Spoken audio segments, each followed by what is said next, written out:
wabarakatuh. Bertemu kembali bersama Umi Al Inayah. Mudah-mudahan Bapak Ibu dan saudaraku semuanya dalam keadaan sehat selalu. Nah, sekarang kita bertemu dengan seorang yang luar biasa, yaitu Ustadz Oke Setiawan ya, dari Jakarta. Beliau adalah motivator saya juga, dan beliau pokoknya luar biasa kajian-kajiannya yang sangat mendalam ya, sederhana tapi sangat mendalam. Selamat siang Ustadz. Siang Umi, ya. Apa kabar ya? Sehat ya? Alhamdulillah sehat ya. Jadi gini Ustadz, ini kan mayoritas kita semuanya ya, orang hidup tuh banyak masalah ya.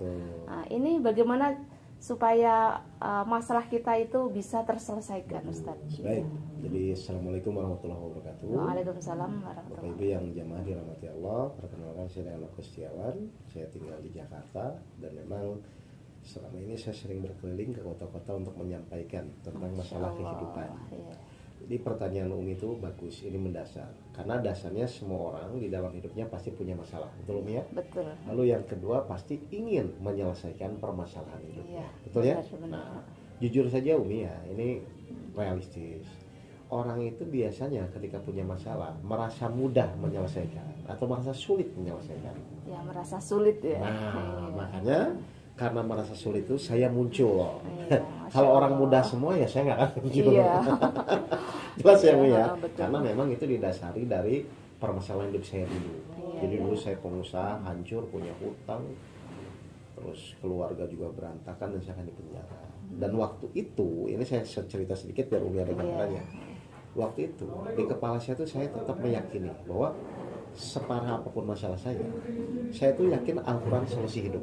Masya Allah. Waktu itu saya yakin itu. Iya, iya. Tapi masalahnya keyakinan ini tidak terimplementasi. Artinya tuh masalah yang saya hadapi dengan Al-Quran yang saya pelajari ini nggak nyambung Umi. Betul. Jadi tetap baca bolak-balik, tapi kenyataannya masalah saya nggak selesai-selesai. Benar. Nah, akhirnya saya mohon kepada Allah, ya Allah, ini tuh salahnya di mana? Karena saya tuh yakin bahwa Al-Quran itu solusi hidup. Nah, alhamdulillah atas petunjuk Allah, ceritanya saya baca sesuatu, ternyata kesalahannya cuma satu. Saya belajar beragama tidak ada gurunya. Akhirnya doanya saya rubah, ya Allah, tolong tunjukkan seorang guru yang bisa membimbing saya untuk menyelesaikan masalah saya dengan metodologi Al-Quran. Jadi itu ceritanya awalnya gitu. Iya. Nah, alhamdulillah singkat cerita saya dipertemukan guru saya. Lalu saya diajari bagaimana mempraktekkan Al-Quran dengan masalah yang saya hadapi. Jadi saya khusus itu aja. Dan apa yang terjadi Umi? Setelah saya praktekkan, ternyata 2,5 bulan selesai masalah saya. Hutang 2,5 miliar selesai. Istri saya nggak jadi bercerai dan saya tidak jadi dipenjara. Iya. Nah, dari pengalaman itu akhirnya saya menarik kesimpulan apa? Ternyata semua permasalahan yang kita hadapi itu solusinya ada di dalam Al-Quran. Masya Allah. Cuman kita selama ini belum yakin dan belum paham ya. Dan itu jalannya memang gitu. masalah umum, memang nggak apa-apa. Jadi intinya nanti yang akan saya ceritakan Bapak Ibu semua ya, ini adalah bukan teori, tapi memang implementasi dari ayat-ayat yang Al-Quran selama ini Bapak Ibu baca, bagaimana mempraktekkan ketika kita diuji oleh Allah. Kan ujian tuh paling apa sih? Penyakit, keluarga, ekonomi, kan itu kan? Betul. Dan ternyata semua solusi permasalahannya dan caranya itu ada di dalam Al-Quran. Nah, silakan Umi, ada pertanyaan? Jadi caranya Ustadz. Jadi oke. caranya bagaimana itu? Tahap-tahapannya Baik. Ustadz. Sekarang gini aja. Saya cerita waktu saya pertama kali ketemu guru saya ya. Iya. Saya bilang sama guru saya Kiai Haji Antono, Pak Guru Antono, saya bilang saya ini punya masalah. Kenapa Mas? Saya punya hutang 2,5 miliar, sudah keluarga saya berantakan dan saya akan dipenjara karena kasus urusan pajak perusahaan. Bagaimana caranya? Tolong bantu saya. Nah, guru saya bilang gini, coba masuk ke saya mau nanya. Misalnya saya Antono hutang 5 juta. Mas Oke hutang 2,5 miliar. Kira-kira menurut Umi ya, 5 juta dengan 2,5 miliar lebih cepat mana yang lunasnya secara umum aja? Ya, jelas yang sedikit ya. Yang 5 juta ya? Yang 5 juta. Akhirnya apa? Guru saya bilang salah. Padahal menurut Umi jawaban saya 5 juta. Salah atau benar? Iya. Sebenarnya benar Benar ya. kan? Iya. Saya bilang salahnya di mana? Iya. Akhirnya guru saya bilang, ya makanya masalah masuknya nggak selesai-selesai. Loh, tolong Pak Guru, salah saya di mana? Silakan bantah kalau nanti jawaban salah saya. Jadi guru saya bilang gitu. Kalau 5 juta tidak ditolong Allah, 2,5 miliar ditolong Allah. Iya, iya. Kira-kira mana yang lebih cepat lunas? Ya jelas yang ditolong Allah. Nah, Walaupun 5 miliar, walaupun belum tahu miliar. kesalahan kita? Iya. Kesalahan manusia adalah sering mengukur masalah itu dengan kemampuan dirinya. Betul sekali ini. Selama ini Padahal, seperti itu. ya kan? Iya. Padahal mau 5 juta, mau 2,5 miliar, kalau Allah yang menolong, beres atau tidak? Beres. Iya, iya. Mau sakit flu, mau sakit leukemia, kalau Allah nolong beres nggak? Ya pasti sembuh dan Nah, beres. tinggal sekarang pertanyaannya, bagaimana caranya ketika kita punya masalah Allah menolong? Dan ternyata di Al-Quran ada. Nah, saya diajarkan oleh guru saya bagaimana cara Allah nolong. Akhirnya saya praktekkan. Masya Allah. Setelah praktekkan, selesai masalah saya hanya dalam kurun 2,5 bulan. Masya Allah. Jadi Bapak Ibu jamaah semua, ini yang saya sampaikan memang real, tidak teori. Dan insya Allah nanti kalau misalnya Bu Umi misalnya diskusi dengan podcast selanjutnya, kita akan bisa lebih dalam bagaimana caranya supaya ketika kita punya masalah ditolong Allah. Nah, sekarang itu jadi sudah jelas ya Bapak Ibu pemirsa. Nah, jadi kita punya masalah sebesar apapun, nah, minta sama Allah. Jangan kita hanya jungkir balik berusaha sendiri tanpa dengan Allah. Jadi semua disertakan dengan Allah. Sebesar apapun akan terselesaikan. Itu Masya Allah. Ya, alhamdulillah. Jadi mudah-mudahan bermanfaat untuk kita semuanya. Karena kita setiap hari, setiap saat, dari anak-anak sampai tua, selagi masih hidup itu pasti punya masalah. Masalah selesai pasti timbul masalah lagi.